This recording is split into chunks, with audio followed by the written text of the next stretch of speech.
शेतकरी मित्रांनो, स्क्रीनवर तुम्ही जे झेंडू प्लॉटचे फोटो बघताय, हा प्लॉट आहे 25 दिवसांचा झेंडूचा।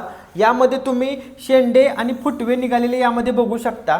तर आजच्या व्हिडिओमध्ये आज आपण झेंडू प्लॉटमध्ये 20 ते 25 दिवसांच्या दरम्यान कोणतं खत नियोजन करायचं आहे जेणेकरून नवीन शेंडे नवीन फुटवे निघतील आणि जेवढे शेंडे आणि जेवढे फुटवे जास्त तेवढे मिळणाऱ्या कळ्यांची संख्या जास्त आणि तेवढं मिळणारं उत्पादन जास्त।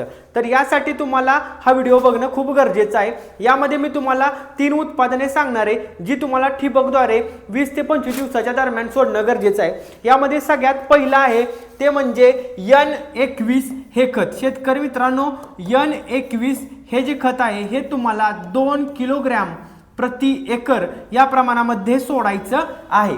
त्याच्याबरोबर तुम्हाला घ्यायचं आहे शेतकरी मित्रांनो 0-60-20 हे खत। 0-60-20 हे खत तुम्हाला घ्यायचं आहे, ते म्हणजे 4 किलोग्राम प्रति एकर। आणि याच्यामध्ये सगळ्यात शेवट आणि महत्त्वाचं घ्यायचं आहे ते म्हणजे कृषी रसायन कंपनीचं जे पोषक सुपर नावानं जे उत्पादन येतं त्याचा वापर तुम्हाला करायचा आहे 1 लिटर प्रति एकर।